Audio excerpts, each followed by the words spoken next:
Então, passo a palavra então agora para o Joaquim, que vai fazer a apresentação do capítulo do livro Quadrinhos de Guerra.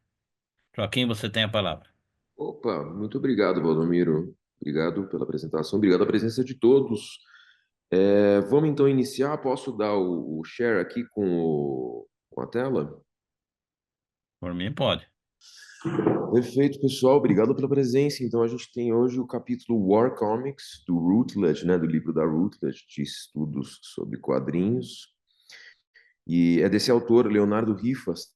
Ele faz aí um panorama dos quadrinhos de guerra, elenca vários títulos, faz um painel aí quase do século XX inteiro, né? Bem interessante. Vamos entrar nisso. Então, ele coloca que é um gênero de entretenimento, né?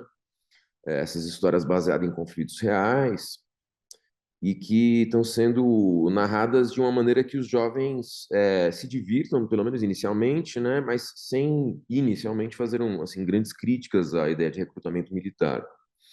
Então, ele suaviza inicialmente algumas características da guerra, porque ele não quer perder essa coisa do alistamento, né? Alguns quadrinhos que vão surgir depois vão ser anti-guerra. Tem um pessoal que fala que, na verdade, a produção pode ser lista como anti-guerra em alguns aspectos. A gente vai ver que tem um bocado que sim. Mas, de qualquer forma, o autor considera que o gênero amadureceu ao longo das décadas, né? E você tem aí uma quantidade muito interessante, variada de quadrinhos que abordam o tema. Opa, estou apertando aqui para ele mudar, ele muda, acho que ele tem aqui embaixo.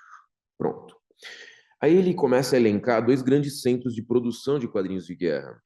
Então, são o que a gente já até pode, se tiver algum conhecimento de guerra, vai pensar, que são os Estados Unidos e o Reino Unido, né? A Grã-Bretanha. Esse texto dele vai se concentrar muito nesses quadrinhos produzidos nesses dois lugares, né? E também ele destaca, engraçado, que alguns grandes artistas muito habilidosos fizeram quadrinhos de guerra, mas também durante algumas épocas, principalmente quando você tem um boom de quadrinhos de guerra entre os anos 40 e 50, muitos artistas que não são tão bons, né? Quando a produção vira massa, a coisa, às vezes, a qualidade cai muito.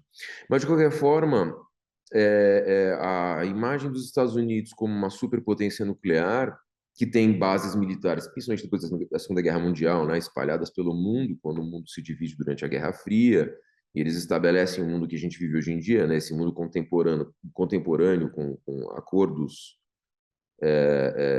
e uma aliança relativamente duradoura, se a gente for ver na Europa e no Ocidente, né, sem que os países briguem tanto, mas ele estabelece uma estratégia militar muito grande, maior do que qualquer outro país na história. A gente sabe, é o maior exército da história o americano, né? Isso é fato.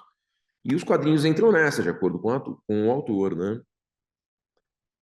Mas ele acha que na Grã-Bretanha, desculpa, na Grã-Bretanha, os quadrinhos tiveram um impacto muito particular porque eles, de certa forma, fizeram frente aos quadrinhos de super-heróis, que não estavam competindo com eles. Então, o autor destaca essa diferença entre esses dois mercados. Ele fala sobre um livro que ele acha importante também, sobre o tema, quadrinhos de guerra, em particular esse aqui, War Stories, A Graphic History, do Mike Conroy. Eu não conheço, mas ele fala que é um livro interessante para essa coisa do quadrinho britânico. E aí ele cita um quadrinho particularmente interessante, É aquele que eu mostrei no começo, viu, Joaquim? o Charles War. É, Ah, o livro, é, o livro War Story. o livro é aquele que eu Ah, é o mostrei no começo. mesmo? Ah, legal, genial. Olha aí, olha que coincidência. Vai ter outra coincidência daqui a pouco. Mas interessante, olha. Mas você já sabia também, né, Vladimir, que o capítulo de hoje era guerra, né? Mas, enfim, mas foi uma coincidência. Foi o João que trouxe o livro, Vladimir? Eu peguei por acaso, estava no meio na minha frente, olhando para mim aqui. Ah, tá. Não, eu achei que era um projeto recente. Entendi, entendi. Parece que é muito interessante, né? Como até o Valdomiro está trazendo. Mostra E aí, Valdomiro. Mostra aí. eu pus uma capa dele aqui também, ó. Mas enfim, manda ver. Aí. War Stories, a Graphic History. Quem quiser pegar emprestado, o Valdomiro tem cópia. E que já é um tomo inteiro dedicado, né, a esse gênero do capítulo.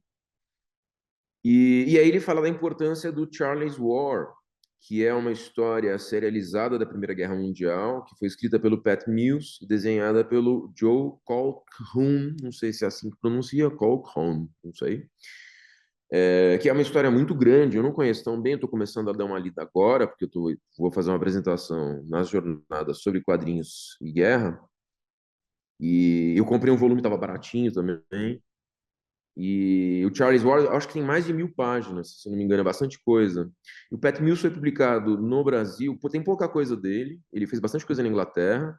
O Charles Ward, acho que é a maior obra dele, pelo menos em quantidade. Tem até material com ele sendo entrevistado no YouTube, bastante coisa. Ele falando desse quadrinho. O Joe Colquhoun já morreu.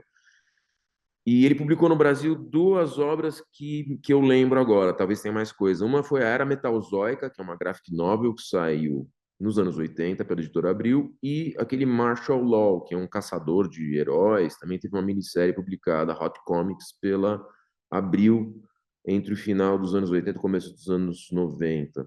É tudo do Pat Mills. Mas ele é mais conhecido na Inglaterra. Ele tem outro personagem que chama Nemesis, The Warlock, que é um autor queimada, é uma coisa meio futurista, enfim, ele tem muitos quadrinhos. Mas o Charles War é um quadrinho importante, e daí o autor também cita o Garth Ennis Presents Battle Classics, que é o Garth Ennis que fez Preacher, trabalhou com Justiceiro, enfim, é um escritor, eu acho que ele é irlandês ou escocês, ele é bem violento, escreveu bastante Hellblazer também, e ele tem uma série de quadrinhos de guerra que são bem interessantes. Então, aqui nós temos o War Stories, que o Valdomiro nos mostrou agora, que é esse apanhado, essa pesquisa sobre quadrinhos de guerra. E aqui, na verdade, a revista Battle Action, que publicava o Charles War, que é do Pat Mills, que eu estava citando anteriormente, que é essa história dessa tira da Primeira Guerra Mundial, que não é uma tira, na verdade, é uma história em quadrinhos, né, sequencial, que é muito interessante, muito bem escrita. Pat Mills tem uma visão bem crítica da guerra também. Enfim, aqui tem uma cena da Batalha de Verdun. E aqui o Battle Classics do Garth Ennis, podem ver com o John Wagner, que é um dos criadores do Judge Dredd, né? Então tem um pessoal bom aqui, que já é uma série mais contemporânea, feita nos últimos anos, eu quero dizer, né? Nos últimos 20 anos, eu acho que o Garth Ennis começa nos anos 90, né? A carreira dele. E esse gênero de quadrinhos surge de certa forma, dentro do gênero de aventura, nas tiras do jornal. Aí sim ele fala desse autor, o Roy Crane, que foi pioneiro nesse desenvolvimento, e fez um personagem na linha Soldado da Fortuna, né? O Soldier of Fortune, que é o Captain Easy, que ganhou uma página dominical já dele em 33. E o Roy Crane começou então a fazer uma tira em quadrinhos militar, o Buzz Sawyer, que ele escreveu para um desses syndicates, né? Tipo King's Feature Syndicates e tal, que era o dono, se não me engano, King's Feature é dono do Snoopy, talvez? É dono de várias dessas propriedades, né? E ele fez, então, esse Buzz Sawyer com a ajuda da Marinha Americana. E aqui temos a capa temos uma tira do Captain Easy, uma página do Captain Easy, dele, do Roy Crane, né? E eu peguei uma capa do Buzz Sawyer aqui também, uma página do Buzz Sawyer para a gente ver. Então tem aqui, compartilhei alguma coisa assim, né? Um traço interessante que ele tem. Mas começa nessa mistura com os títulos de aventura, né? Eu já uniformizado encontrei, achei interessante isso aqui, né? O primeiro herói de série de quadrinhos uniformizado foi em 34, que foi criado então por um ex-oficial de inteligência naval que servia, desculpa, como tenente comandante da reserva. E esse ex-oficial criou a tira Don Wilson of the Navy para auxiliar, chamar as pessoas, né, os jovens, para o recrutamento da Marinha do Oeste. E o Don Wilson se tornou, então, um herói militar, né, o primeiro aí, né, famoso, tal, publicado na Popular Comics número 1, fevereiro de 35. Não tinha cenas de combate nessa edição, mas eu achei essa capa com o Capitão Marvel, que então tem aí uma mistura, né, de super-heróis com militar, acho que ficou interessante. E depois algumas dessas outras dessas vão surgir. Acho que a mais famosa pra gente, não preciso nem falar, né, gente? É o Capitão América, né? É um soldado, é o Capitão América, né? Então, vou passar aqui. Então, nessa linha da aventura ainda, ele fala sobre em 34 com o Milton Kenneth fazendo Terry and the Pirates, né? Que ele havia adaptado então um estilo, pelo que eu entendi, parecido com esse desse Noel Sickles, que era um artista que compartilhava o estúdio com ele, com o Kenneth. E o Kenneth acabou então ficando mais famoso por esse estilo de desenho. E o Sickles abandonou os quadrinhos, na verdade, começou a ganhar mais como artista comercial. Então ele tinha muito dessa iluminação dramática, sombras sólidas, ângulos e perspectivas em mudança, uso de pincel, o traço do Kenneth, né? E com a experiência das aventuras do Terry e os Piratas, ele passou o Terry e os Piratas para outro artista e focou no Steve Canyon, que aí se torna um título, uma temática militar durante a Guerra Fria, né? E ele tem esse viés de apoiar a Força Aérea dos Estados Unidos, de ser uma inspiração também, falar de forma positiva, né? Então aqui temos o Terry and the Pirates, que é o original do Milton Kennedy, dá para ver esse traço que eu falei com o pincel marcado e tal, e aqui uma capa do Steve Canyon, só para a gente ver como que era o gênero de desenho, né? A qualidade do traço dele. A Segunda Guerra Mundial dá um novo momento para os quadrinhos de guerra, claro. A Dell Comics já lança um título chamado War Comics em 1940, ou seja, alguns meses depois do começo da guerra, começa em setembro de 39, mas é claro que os Estados Unidos só entram, como a gente sabe, depois do ataque a Pearl Harbor, né, e que é posterior.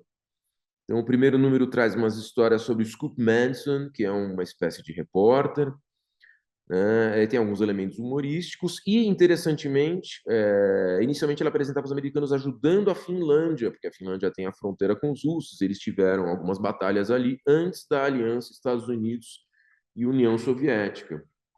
Então, ainda está um pouco belicoso em relação à Rússia e à União Soviética, porque os Estados Unidos não tinham entrado na guerra e eles estavam mostrando justamente a maneira como os russos tratavam a Finlândia, que não era particularmente boa se você estudar a história das relações entre a Finlândia e a Rússia. Tanto que a Ucrânia está aí, a Rússia gosta de invadir os outros, a gente sabe disso. Eles já dominaram o leste europeu inteiro até chegar na Alemanha, bastante coisa. Mas, enfim, depois de 4 edições, ela foi reunida por War Stories e continuou nos anos 40, né? Como muitas outras vão começar. Essa aqui é o War Comics da Dell, já citada anteriormente, a primeira citada aqui nesse, né? O War Comics em 40, custando aí 10 centavos, número 3 de julho. E a Dell, interessantemente, ainda nessa nota do fato de que não havia uma relação específica ainda entre a União Soviética e os Estados Unidos, né, que podia ser tanto positiva quanto negativa, ela publicou uma série chamada War Heroes, com uma qualidade artística um pouco melhor, depois da entrada dos Estados Unidos na guerra, e mostrava histórias não ficcionais sobre heróis de guerra, ou seja, baseados em episódios que realmente haviam acontecido, né? Heróis de guerra americanos e aliados, né? Canadenses e soviéticos. Então, já falando bem, porque era o momento da aliança mesmo. Então, destaque para a contracapa aqui da edição número 3, 1943, que vocês podem ver aqui à direita da tela, que mostrava um soldado soviético sob a bandeira comunista em uma cidade em chamas, celebrando os heróis em Stalingrado, em sua luta contra os nazistas. Então, de uma forma, né, exaltando. E tem muitos filmes também de propaganda americanos que mostram o sacrifício do povo russo, tal. Esse material é fácil de achar, tem DVDs, porque eram aliados, né? Então você tinha que o esforço de guerra vinha de todo mundo e os Estados Unidos estavam celebrando então o sacrifício e e a aliança que Stalin tinha feito com não o eixo, né? Quer dizer, já tinha feito com o eixo no começo, né? O pacto Ribbentrop-Molotov, que foi desfeito quando um brigou com o outro. Mas, enfim, havia essa ainda uma valorização, né, de todos os envolvidos no esforço de guerra. E o autor considera que, apesar de muitas referências a eventos históricos importantes, esses quadrinhos de guerra continuam relativamente, apesar de livros como esse que a gente mostrou aqui, né, que o Valdomiro tem e tal, esses quadrinhos continuam relativamente pouco estudados pelos historiadores. Tem muito material para pouco estudo. Tem também, ele cita, né, uma participação do Will Eisner, né, e ele fala de outros títulos, né, como Fight Comics, Wing Comics, Military Comics, uma quantia grande, vai ter mais ainda. Né? E esses títulos, eles eram particularmente cuidadosos, porque eles tinham legendas detalhadas, mapas, diagramas, para mostrar como que eram as batalhas, e personagens femininas bonitas também, né? Era para meninos lerem, então tinha esse chamariz. E aí o destaque que eu falei do Capitão América, né? Quando você mistura os heróis, os super-heróis com a guerra. Então, acho que o exemplo que fiquei pensando sobre o assunto enquanto eu trabalhava e lia o artigo, e pegava referências e pensava, né? Eu não sou especialista em quadrinhos de guerra, tipo, li o capítulo, conheço algumas coisas, mas eu acho que o maior exemplo mesmo é o Capitão América, né? De super-herói que é meio soldado, que a gente pode falar que é um herói bélico. Claro, tem o Justiceiro, tem outros heróis, mas é o Capitão América, o Sargento Rock, já tem a patente no nome, né? E aí ele cita também esse Daredevil Battles Hitler. E o Daredevil, claro, não é o Demolidor dos anos 60, criado pelo Stan Lee, é um outro super-herói dessa primeira fase dos heróis, da época de ouro clássica, né, dos anos 30 e 40, quando Batman e os super-heróis são feitos, que dialogam diretamente com a guerra, participam da guerra. Ah, como eu estava citando, então, um patrocínio militar direto numa produção de livros ilustrados ou quadrinhos, em particular os famosos quadrinhos educativos do Will Eisner, tem um exemplo aqui, então vocês podem ver aí o Joe Dope, né, que está trabalhando aí com o tanque, é um Jeep, né? O Jeep dele has a vague premonition that he's in for some quick demolition. He recalls that he ought replenish the water to keep the old bus in condition. Tem que manter a, a, a manutenção aqui, tem que fazer, né, a manutenção dos equipamentos militares. E tem o traço maravilhoso do Will Eisner, que a gente pode ver, né, reconhecível e tal. Então ele fez pôsteres contra a DST, tradução para propaganda, que era mandado para a América Latina, né, através da War Writers Board. Então o autor coloca isso. Aqui está o super-herói Daredevil, que não é o Demolidor, é um outro Daredevil, lutando contra o Hitler. Então a gente tem esse crossover aí de super-heróis com a guerra em si, né? A Segunda Guerra Mundial em si. É a batalha mais terrível de todas. O Hitler, que está aqui, né, lutando contra a humanidade, mas o Daredevil vem salvar. E o Capitão América, essa capa é clássica, todo mundo conhece, socando diretamente o Hitler. Né? Claro que ele tem muitas aventuras contra o Caveira Negra, que também é nazista, então está envolvido na guerra diretamente também. Né? Então, super soldado, Steve Rogers, enfrentando os inimigos dos aliados. Depois desse sucesso, né, da Segunda Guerra Mundial, começa um novo auge, exatamente, e aí a futura Marvel, ele não fala qual é o selo, mas eu acho que a Marvel chamava Timely nessa época, alguém pode confirmar aí para mim, mas eu acho que a Marvel como Timely, ele fala só a futura Marvel nos anos 50, começa, como ele fala, floods the market, né, inundou o mercado com um número enorme de títulos. Aí eu deixei todos os títulos que eu achei tanto que é, né, impressionante. Você tem 3D Action, Battle Action, Battle Brady, Battlefield, Battlefront, Battleground, Combat Case, Combat Kelly, enfim. Navy Action, um monte. Né? Eu coloquei todos os títulos. Então essa estratégia resultou em 320 edições de quadrinhos de guerra lançadas pela Marvel durante a Guerra da Coreia, que já vem nos anos 50. São centenas de quadrinhos, e só pela Marvel. E esse número ele não é só marca a produção total dos 7 concorrentes da Marvel, ou da Timely, né, do que é virar a Marvel, mas também é mais de um terço de todos os quadrinhos de guerra disponíveis na época. Então tem um grande momento, esse boom, eu coloquei o Marines in Battle aqui à direita, da Atlas Comics, não é Timely, é Atlas, no momento. e era uma quantia muito, investimento muito grande. Um outro autor que ele destaca que é muito relevante é o Harvey Kurtzman, né, conhecido criador, trabalhava para a EC, como a gente sabe, na MED, acho que é o grande legado dele provavelmente, mas ele fazia uns quadrinhos considerados realistas, desenvolvia esses estilos nas séries Two-Fisted Tales e Frontline Comics, ambos da EC Comics, que vai fazer a MED depois, e os quadrinhos de terror, que a gente sabe, né? E aí as histórias do Kurtzman passam por muitos conflitos, né? Tem a Guerra da Coreia, ele gostava de uma pesquisa minuciosa e bem cuidada, fazia esboços para os artistas também, para que eles pudessem seguir um mapa grande, e por algumas pessoas ele era considerado, sim, anti-guerra ou subversivo. Parece que, de acordo com o autor, o Kurtzman não queria desmitificar a guerra, tirar o glamour, né? Quer dizer, era desmitificar a guerra, tirar o glamour, mas não necessariamente se opor a ela. E aí tem essa visão, que é meio que a moral, de acordo com o autor, a moral do Kurtzman seria, nessa primeira história, War Story, de que a guerra é um trabalho duro e necessário, mas não é algo que você deve gostar, não deve ser apreciado, ou seja, é uma experiência amarga no final das contas. Paradoxalmente, ele fez essa representação realista da guerra, mas os leitores não tiveram interesse diminuído, né? Ele levou alguns a questionar a ideia de abolir a guerra, que não é uma ideia muito realista, na verdade, né? A guerra é uma característica humana que nunca deixou de existir. Mas uma outra característica que eu ia falar que é muito interessante é que muitos desses criadores de quadrinhos da Guerra da Coreia, ou que estavam trabalhando nos anos 50 enquanto ela conhecia, eram veteranos da Segunda Guerra Mundial. Então, isso trouxe, de acordo com o autor, uma certa verossimilhança.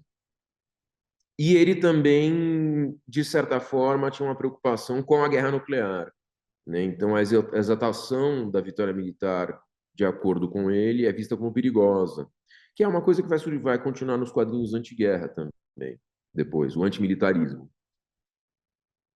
Aqui uma capa da Two-Fisted Tales, né, da EC Comics aí, do Kurtzman, só para a gente dar uma olhada no traço, né, em como que era o trabalho. Foi um período, né, prolífico para os quadrinhos de guerra, com muitas histórias publicadas.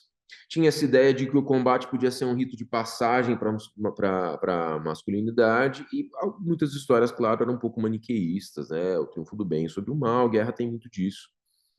Daí o autor cita adaptações de momentos reais, né? A Batalha do Reservatório de Chosin e os motins da ilha de Koji, que foram momentos aí ligados à Guerra da Coreia, que ele cita como eventos da vida real que foram usados como episódios dramáticos em quadrinhos.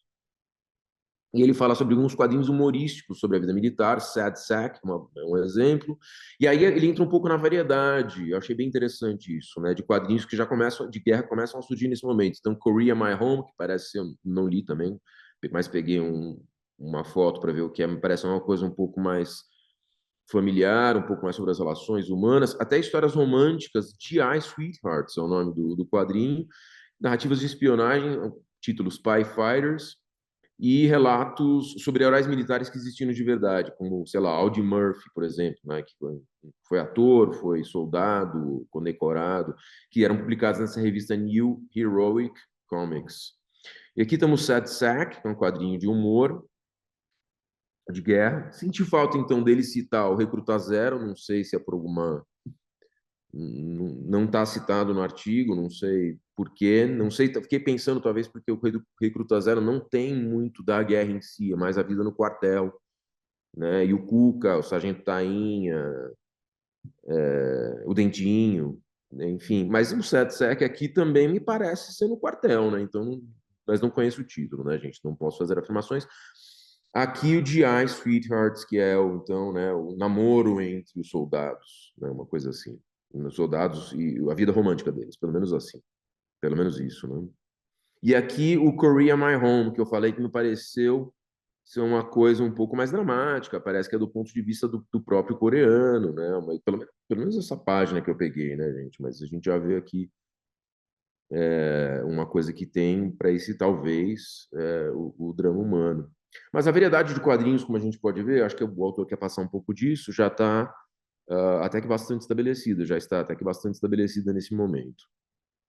A fusão de super-heróis, então a gente sabe que há uma queda dos super-heróis, né? Isso está registrado na bibliografia sobre quadrinhos, nos livros históricos, né? Há uma certa queda dos super-heróis durante a guerra, mas a fusão de heróis com temas de guerra não acabou, de acordo com o autor, não sendo muito forte depois da Guerra Mundial, com exceção do Capitão Marvel, e com o ressurgimento de heróis no mainstream, né? O gênero se tornando muito forte de novo, eles ocasionalmente se envolvem com os contextos então da Guerra Fria e da Guerra ao Terror que ele vai desenvolver futuramente. E atualmente, claro, a gente tem a percepção de que quadrinhos de guerra são quadrinhos que têm realmente a representação de combates envolvendo soldados, marinheiros e pilotos, né? Uma coisa assim, tem que ter cenas de guerra. Pressões sobre o gênero. Bom, durante o auge dos quadrinhos americanos, nesses anos 40, tinha uma pressão social para proteger as crianças. A gente sabe que isso vai acabar culminando no código, né, de quadrinhos já nos anos 50, depois do Pânico com o Terror da EC. Mas, como eu falei no começo, que ele fala também no começo do capítulo, né, isso significa que os quadrinhos não têm ali, você tem que manter um certo estímulo não só ao alistamento, mas à defesa dos valores do país. Então cenas de mutilação, uma coisa muito violenta, eram desestimulados, né? E essa pressão resultou em alguns boicotes, rankings negativos, né? E aí teve um código criado de autocensura que removeu até a representação de soldados morrendo em batalha. Isso tinha no cinema também, Código Reis, né? E afins. Com o fim da Guerra da Coreia, nós temos a Guerra Fria. E aí o autor vê o declínio dos quadrinhos de guerra acontecendo devido ao fim da Guerra Fria e a televisão nos anos 50 que vem e tira um pouco, né, dessa coisa dos leitores. As pessoas têm outras coisas. A gente compete agora, inclusive, né, com celular. Então eu vejo quadrinhos, né, a TV teve um impacto que o autor acredita, né, essa queda nos quadrinhos, apesar de que tem números do Paul Lopes, eu sempre cito, gosto muito dele, né? O The Man You Respect, é um bom livro sobre quadrinhos, que ele fala que os quadrinhos vendiam nos Estados Unidos 80 milhões de unidades em determinado momento dos anos 50. Eu posso pegar o ano exato depois, mas meu ponto é que 80 milhões de quadrinhos é muito quadrinho. E eles tinham uma população de 90, 90 e poucos milhões de habitantes nos Estados Unidos. Então, ainda é muito grande, né? Mas, de qualquer forma, isso é muito interessante. Os quadrinhos, diferente dos quadrinhos de crime e terror da EC, que foram censurados, por exemplo, os quadrinhos de guerra, por outro lado, persistiam e porque tinham a violência de uma forma que era relativamente socialmente aceitável, porque, como eu falei, é o esforço de guerra, o esforço patriótico, né? Então, a violência tem um certo contexto que é diferente de quadrinhos de zumbi ou de assassinos, aquela coisa toda do EC, que era muito gore, né? Era muito, como se fala hoje em dia, tinha muito sangue. Eram histórias muito violentas. A DC teve vários títulos de guerra, usavam muitas referências históricas específicas, como eu falei, daquelas batalhas, daqueles momentos na Coreia, e aí o autor elenca aí os principais títulos da DC: All American Man of War, Our Army at War, com o Sargento Rock, que aí é o título dele, vai ser um dos maiores personagens desse gênero, né? Star Spangled Stories, com Soldado Desconhecido, GI Combat, com Tanque Assombrado, não conheço, e aí esse Our Fighting Forces também com um grupo contínuo que é o Gunner Sarge and the Losers, e os Perdedores. Todos publicados por muito tempo e com um número grande, né, de edições. Coloquei aqui da DC, como podem ver, National Comics, All American Man of War. São muitos títulos, né?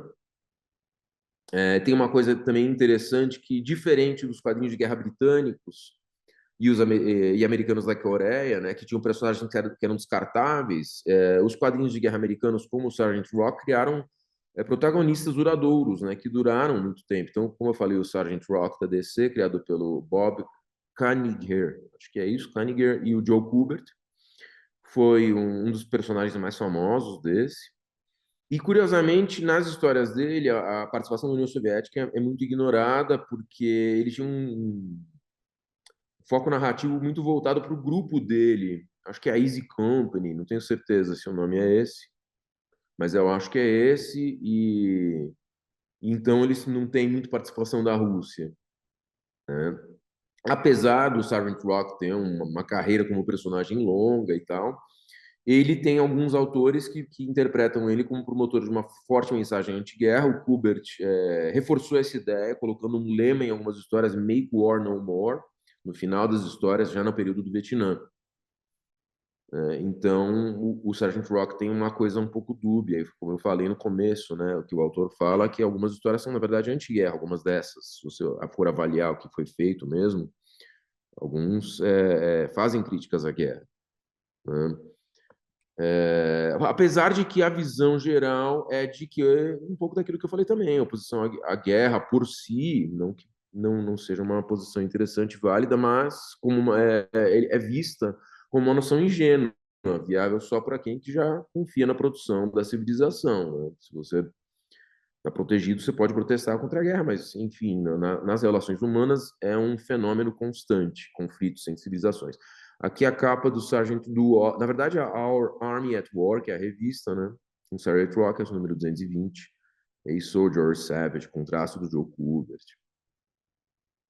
A Charlton também passa por um período grande, no qual ela é uma editora grande, com um grande catálogo de histórias de guerra. O autor considera que alguns cartunistas eram mal pagos, então alguns desses títulos eram feitos de forma um pouco apressadas, mas 22 títulos, né, e que eram voltados aí novamente subdivisões. Então, Fighting Marines, Fighting Army, Fighting Navy, a Força Aérea, a Marinha. E a empresa vai à falência nos anos 80 e para de publicar. Aqui um desses títulos da Charlton, que é o citado aí, Fighting Marines, de certa forma um pouco genérico, né? Aí começa a Guerra do Vietnã, realmente, o momento no qual os quadrinhos vão passar por uma certa evolução. Vamos ter aí também os fenômenos, né, da contracultura que vocês estavam citando agora há pouco. Mas já nos anos 50 começa alguma coisa, né, que mostra a influência americana na Indochina, então a França vai sair de lá, né, e os Estados Unidos vão assumir. E aí ela começa a ser tema central de revistas como Jungle War Stories, pela Dell, né, e que é um título que começa mostrando, na verdade, guerra na Ásia e na África, mas aí quando começa a Guerra do Vietnã, ela já foca e fica na Guerra do Vietnã. Então temos aqui a Jungle War Stories, da Dell, já um traço, de certa forma, um pouco mais, de certa forma, contemporâneo, né, do que aqueles quadrinhos da Segunda Guerra. E aí você tem uma evolução, uma adaptação desses títulos que vão tentando se aproveitar, né, do momento também. A Jungle War Stories muda o nome para Guerrilla War. A Dell lança Tales of the Green Beret, em 67, que daí é por causa dos Boinas Verdes, que são soldados especiais ali no Vietnã, né? E o romance do Robin Moore, que saiu no Brasil, tinha para vender em sebos e tal, que é The Green Berets. Teve uma onda cultural, fez essa série em quadrinho Tales of the Green Beret, e tem um filme, né, do John Wayne, acho que é o único filme do Vietnã, sobre a Guerra do Vietnã, que é, assim, relativamente a favor da guerra, né, que é o Green Berets, é o final, os Boinas Verdes, que faz parte desse momento.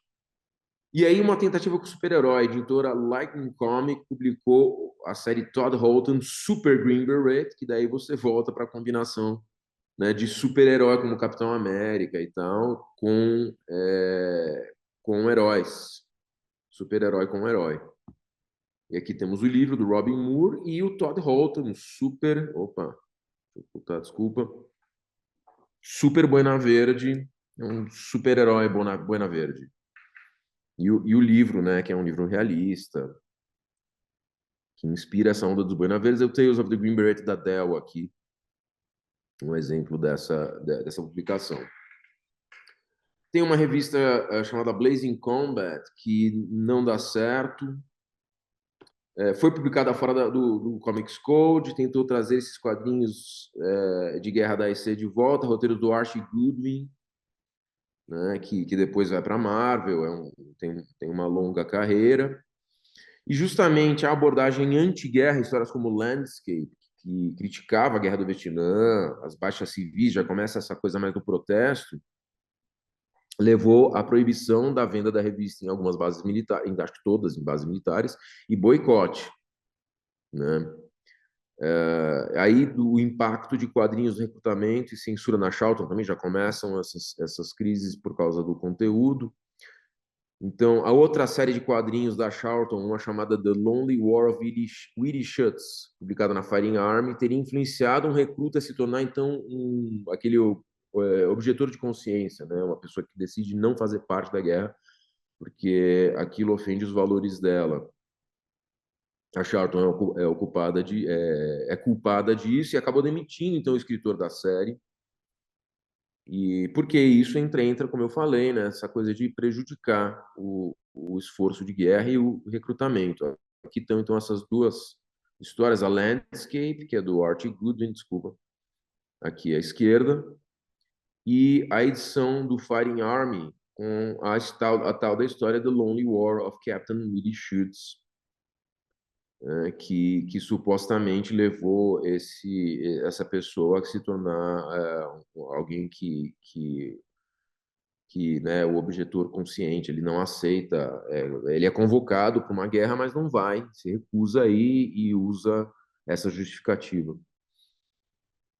Nos quadrinhos underground, você vai ter algumas representações do Vietnã, tem aquela coisa, né, do pessoal do Zap Comics, tal. Algumas coisas vão ter ali, mas ele destaca que poucas obras, na verdade, do underground, dos comics, abordaram diretamente o conflito. Ele fala desse exemplo, que é Legion of Charlies, que mostra um paralelo entre assassinatos cometidos pelos seguidores do Manson, né, o Charles Manson, que matou a Sharon Tate e tal, o casal La Bianca também, né, e o massacre da vila de My Lai, que causou uma comoção, né, durante a Guerra do Vietnã. E nos anos 80 surgem, então, duas séries focadas, aí já a guerra termina em 75, com a queda de Saigon, né, como sabemos, e surgem duas grandes séries, uma já citada aqui na abertura do colóquio, que é a The Nam, né, são duas séries focadas que tiveram uma duração razoável. O The Nam dura de 86 a 93, com 84 edições, é uma série criada pelo Doug Murray, que é veterano do Vietnã, né? E ela originalmente planejava acompanhar cronologicamente a experiência de um soldado, é o Ed Marks, né, que tem ao longo da guerra, e cada fascículo seria um mês, tal, e conseguiu, publicou bastante, teve título no Brasil. Começou a ser publicada no Brasil originalmente na revista Aventura e Ficção, uma revista da Abril, e claro, depois virou um título da Abril, deve ter durado uns 20 números, uma coisa assim. E uma outra dessas séries mais contemporâneas, já com um traço mais anos 80, um certo realismo, né, uma influência menor da censura nesse sentido, foi Vietnam Journal, do Don Lomax, criado por esse Don Lomax, que também é um veterano do Vietnã, e começou a ser publicada pela Apple Comics em 87. Então, eu peguei uma capa do The Nam, aqui reproduzindo uma foto clássica, né, do Vietnã, tem uma cena de execução, que aconteceu, tá naquele filme Corações e Mentes, que é um documentário famoso, ganhou Oscar por retratar a Guerra do Vietnã, nos anos 70. E aqui, dessa tal de Apple Comics, esse Vietnam Journal, também criado por outro veterano, né? As duas criadas por veterano, só que o The Nam é da Marvel. Aqui a versão brasileira, Conflito do Vietnã, publicado pela editora Abril. E aqui é uma página do The Nam, tem um traço bem legal, né? Bem Michael Golden, acho que até o Gazi citou, se não me engano, né? Acho que é o desenhista dessa época, um excelente ilustrador. Aqui já uma página também do The Nam, colorida, também, se não me engano, é do Michael Golden, mostrando aí o cotidiano dos quartéis, e assim por diante. Só queria perguntar para vocês, a gente está chegando às 10, vocês querem cortar exatamente às 10, pessoal? Porque ainda tem um bocado, então talvez fosse interessante eu amarrar agora ou eventualmente pegar perguntas e continuar na próxima. O que a gente pode fazer? Eu acho que Falta você muito ainda? Se pode. faltar muito, é bom amarrar, né? É, Então, Valdomiro, se eu continuar aqui, a gente vai mais uns 20 minutos. Então, não, não dá. Eu acho que é legal você fazer uma síntese e as conclusões. Tá, e Daí a gente, continua na próximo isso encontro, que né? eu queria saber, continuamos na próxima ou eu só fecho Continuamos tudo? no próximo. Temos que fechar Tá, no próximo. tá. Bom, daí ele vai entrar, só vou fazer um fechamento agora rapidamente. E aí, se vocês quiserem, eu não sei se tem perguntas no chat, que eu não tive tempo de olhar, gente, eu tinha que ler, então, né? Hum. Não tem Mas problema. enfim, ele vai só para voltar, só para fechar aqui rapidamente com vocês. Ele entra já na Guerra Global do Terror, que a gente vai ver no próximo colóquio, e fala um pouco sobre as guerras mais contemporâneas, Afeganistão, né, e quadrinhos graphic novels de guerra e tal. Mas acho que fechando aqui no Vietnã, a gente já vê um bocado, né, dessa trajetória.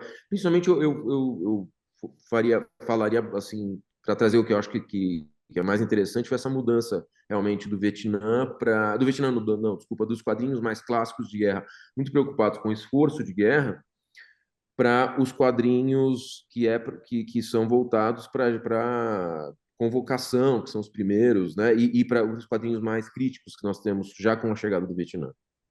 Eu acho que ele faz bastante essa dualidade. Eles abrem, né? Os quadrinhos do Vietnã, eles Eu, abrem eu não sei se para. ele vai falar daquele, o que há, que é evidente uma centralização no quadrinho de guerra norte-americano, né? Ele É, praticamente ele comenta sobre o quadrinho inglês, né? Pelo menos o que se apresentou até agora, mas só fala do quadrinho norte-americano, né? E temos ele no fica. Brasil quadrinhos de guerra, né? O Colonese, o Então, Zala, o Inácio Justo, nem fala do Hugo Pratt, né? O Ernie Pike do Hugo Hugo Pratt, Pratt, o né? Ernie É, Osterheld, Pike, mas Ernie Pike, Ernie que é Pike, do né? Osterheld, eu acho, né? Osterheld e é, Hugo Pratt, né? Então tem, é. mas daí a gente continua fazendo essa discussão na próxima, quando você terminar a apresentação, né? Próxima Sem reunião, problema. próximo colóquio, obrigado, Joaquim, muito, Obrigado, eu. muito O próximo minuciosa a colóquio apresentação. é híbrido, tá? A gente vai estar na ECA e também transmitindo. Exato. Vai ser, Legal. Vai ter a vai ser no apresentação dia do João, do João. que é o cartunista. Vai ser no dia 13 de junho. E o Ricardo Jorge ficou de Hein? apresentar, se der tempo, né, o Autobiográfico Comics, capítulo 21 do nosso livro, né? E aí a gente tem O, o João, O então, Joaquim termina na próxima e daí o Ricardo apresenta. Tá? e temos o João também. O João também. Daí temos. Se não, Como não na der híbrido a tempo, gente sempre começa um pouco mais cedo, né? Na híbrido a gente começa sempre às 7h30, a aí dá reunião tempo. híbrida. Então daí provavelmente dá tempo de ter todos. Certo? Então, um prazer encontrá-los todos, um bom fim de semana para todos. E parabéns pelas Boa apresentações noite. e Ah, nos a vemos gente no mês que costuma vem. abrir a câmera para tirar uma foto, né? Tem a Eu nem sei Ah, foto. como que é? o Selby faz isso, mas É, alguém O, sabe como é vamos- que a gente faz? é, todo mundo. Valdomiro, Ah, Valdomiro o Gás deve e saber. o quê? Tirar Fica mais a um pouco, selfie? Abrir Arcano. a câmera para tirar uma foto de todo Como é mundo. que tira a foto, velho? Tem Ah, que fazer aquele eu posso tirar print, uma aqui. Eu tiro Tá? uma print aqui. Então tira, screen? Gás. Tá, eu vou tirar então. Tá todo mundo. Tem gente que tá abrindo ainda ou não?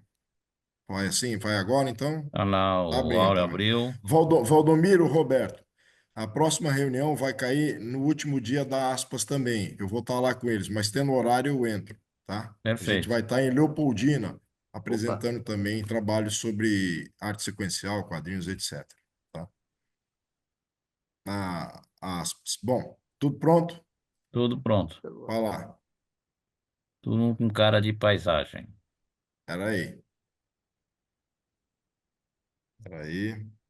Vou salvar e jogar no meu WhatsApp na outra tela aqui. Se deu certo, eu já aviso. Tá bom. Peraí. Legal. É bom que a gente vê que as pessoas existem, né? Não são só um nome, né? ver. Legal. Deu certo? Deu. Então tá bom. Até logo a todos. Um abraço. Beleza. Boa noite, um bom fim A de gente se semana vê dia pra 13 de todos. junho. Tchau, tchau. 13 de junho. Tá. Mesma Tchau. boa.